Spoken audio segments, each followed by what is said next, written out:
नमस्कार, आदाब, सत श्री अकाल, जय भीम, जोहार। मेरा नाम है नवीन कुमार।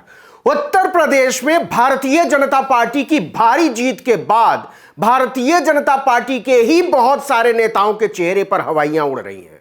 उन्हें समझ में नहीं आ रहा है कि क्या लाइन ली जाए, कैसे नई सरकार में जगह बनाई जाए और कैसे सत्ता का केक कटे तो उनमें भी बटे। दरअसल सत्ता और बीजेपी की राजनीति के नए समीकरण में योगी तीसरे सबसे ताकतवर शख्स बन चुके हैं। नरेंद्र मोदी और अमित शाह के बाद कुछ मायनों में वो अमित शाह से पहले देखे जा रहे हैं, क्योंकि उन्होंने अपनी स्वतंत्र साख बनाई है जो नरेंद्र मोदी पर निर्भर होने के बावजूद उनके समानांतर नजर आती है। खैर, मैं फिर से मुद्दे पर आ जाता हूं कि ऐसा क्या हुआ कि योगी आदित्यनाथ तक सकते में हैं। बीजेपी में एक बहुत बड़े नेता हुआ करते थे, प्रमोद महाजन। बीजेपी की राजनीति को पत्तल से उठाकर 5 सितारा होटलों और महलों तक ले जाने का श्रेय उन्हीं को जाता है। 2004 के आम चुनाव में जब उन्होंने अटल बिहारी वाजपेयी को तीसरी बार सत्ता में लाने के लिए शाइनिंग इंडिया का नारा गढ़ा, तब वाजपेयी के सामने आज की तरह विपक्ष में कोई विकल्प नजर नहीं आता था। लेकिन बीजेपी बुरी तरह हारी। तब उन्होंने कहा था, सफलता के कई मां बाप होते हैं लेकिन असफलता का कोई मां बाप नहीं होता। योगी आदित्यनाथ को उसी चक्रव्यूह में फंसाने की कोशिश की गई थी। चुनाव से पहले बीजेपी के अंदर ही एक धड़ा माहौल बना रहा था कि हम हार रहे हैं।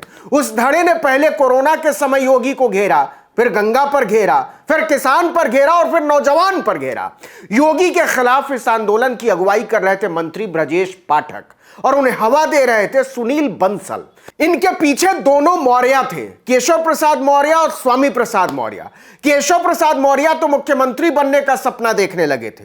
चुनाव से साल भर पहले उन्होंने ऐसी मुश्किल खड़ी कर दी थी कि नरेंद्र मोदी को दिल्ली बुलाकर उनसे बात करनी पड़ी थी। योगी आदित्यनाथ ने उनका ऐसा इंतजाम किया कि वो पहली बार चुनाव लड़ने वाली पल्लवी पटेल से हार गए। यहां तक कि प्रधानमंत्री नरेंद्र मोदी, केंद्रीय मंत्री अमित शाह और राजनाथ सिंह, नितिन गडकरी की ओर से शानदार अभियान भी केशव मौर्य को हार से नहीं बचा पाया। और स्वामी प्रसाद मौर्य तो समझ ही नहीं पा रहे कि उनके साथ क्या हो गया है। खैर, चुनाव से ठीक पहले ये सारे लोग योगी आदित्यनाथ के नाम पर इसलिए हां हूं कर रहे थे कि इन्हें लग रहा था कि सरकार तो किसी भी सूरत में वापस नहीं आने वाली, हारेंगे ही। इससे होगा यह कि हार का सारा ठीकरा योगी के माथे पर फूटेगा और उनकी अपनी प्रासंगिकता बढ़ जाएगी। लेकिन जब नतीजे आए तो इनके चेहरे मुरझा गए। इस चुनाव में इतनी बड़ी जीत की उम्मीद इनमें से किसी को नहीं थी। मोदी योगी के प्रति क्रेज और अमित शाह की सियासी सूझबूझ की वजह से जब जबरदस्त कामयाबी मिली तो वो तबका सबसे ज्यादा परेशान हुआ जो सरकार को जाता हुआ देख रहा था कि चलो योगी आदित्यनाथ निपट जाएंगे। अब देखिए कि योगी की परेशानी की वजह क्या है। लखनऊ से लेकर मीडिया तक में यह खबरें प्लांट की जा रही हैं कि दरअसल इस जीत के सूत्रधार योगी नहीं, कुछ दूसरे चेहरे हैं। जैसे एक अखबार ने खबर छापी और हेडलाइन बनाई, बीजेपी के पर्दे के पीछे से काम करने वाले 5 चेहरे। पश्चिमी उत्तर प्रदेश में संजीव बालियान ने अकेले पलट दी बाजी। बंसल कैंडिडेट्स को बताते रहे कहां पिछड़ रहे हो। इनमें पूर्व अध्यक्ष लक्ष्मीकांत वाजपेयी का चेहरा भी चमकाया जा रहा है। धर्मेंद्र प्रधान ने भी अपना नंबर लगा दिया है। चौथे संजीव बालियान और 5वां चेहरा सोशल मीडिया प्रदेश प्रभारी अंकित सिंह चंदेल का भी है। अब कमाल देखिए, इसमें मोदी योगी शाह का ही नाम गायब है। चलिए मान लेते हैं कि इसमें पर्दे के पीछे वाली कोई बात है, तो सर जी प्रदेश अध्यक्ष स्वतंत्र देव सिंह का नाम कहां गया?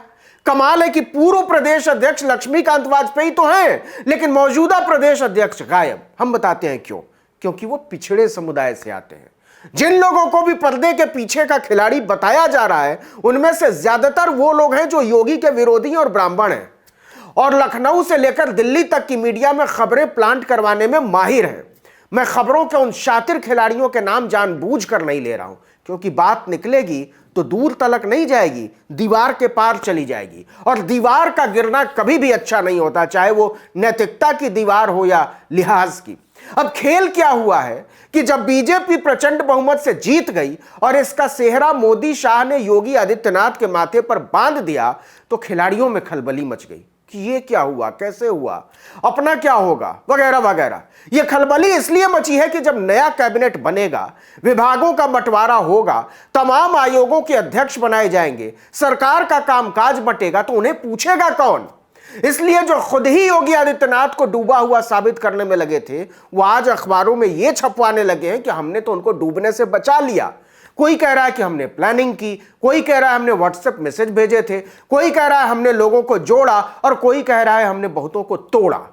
इन सारे लोगों को पता है कि इस पूरी जीत में योगी, मोदी और शाह के अलावा तीसरा कोई फैक्टर था ही नहीं, और जो था उसके आधार पर वो पार्टी को हारा हुआ मान चुके थे। लेकिन जब किनारा आ गया मझधार में तो सबके ज्ञान की पोटली खुल गई। इस समय लखनऊ में सबसे बड़ी चर्चा यही है कि इन लोगों का क्या होने वाला है।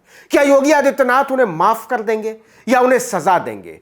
क्योंकि इस बार यूपी में वही होगा जो योगी चाहेंगे। बताते तो यह भी है कि केशव प्रसाद मौर्य का फैसला भी मोदी शाह ने योगी पर छोड़ दिया है। इसीलिए हार जाने के बाद भी मौर्य फौरन लखनऊ पार्टी मुख्यालय पहुंच गए थे और योगी आदित्यनाथ के ठीक बगल में खड़े होकर अबीर गुलाल उड़ा रहे थे। लेकिन इस बार अगर वो डिप्टी सीएम बन भी गए तो उनके सामने शर्त यही होगी कि वो योगी को बिना किंतु परंतु के अपना बॉस मानेंगे। ब्रजेश पाठक का क्या होगा? बड़े ब्राह्मण चेहरों के अकाल से जूझती बीजेपी के पास ले देकर ब्रजेश पाठक, दिनेश शर्मा और अजय मिश्रा टेनी जैसे लोग ही बचते हैं। लेकिन उन्होंने जो किया है उसकी पूरी लिस्ट योगी आदित्यनाथ ने अपने पास मंगवा रखी है।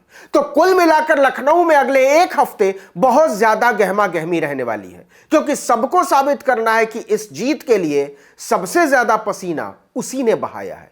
योगी आदित्यनाथ वगैरह तो ऐसे ही थे, लेकिन क्या मीडिया में प्लांट करवाई जा रही इन खबरों की खबर बीजेपी के महंत तक नहीं पहुंच रही होगी? और अगर पहुंच रही होगी तो उनके फैसलों का बुलडोजर कब चलेगा और कैसे चलेगा, इसका फैसला योगी आदित्यनाथ ही करेंगे।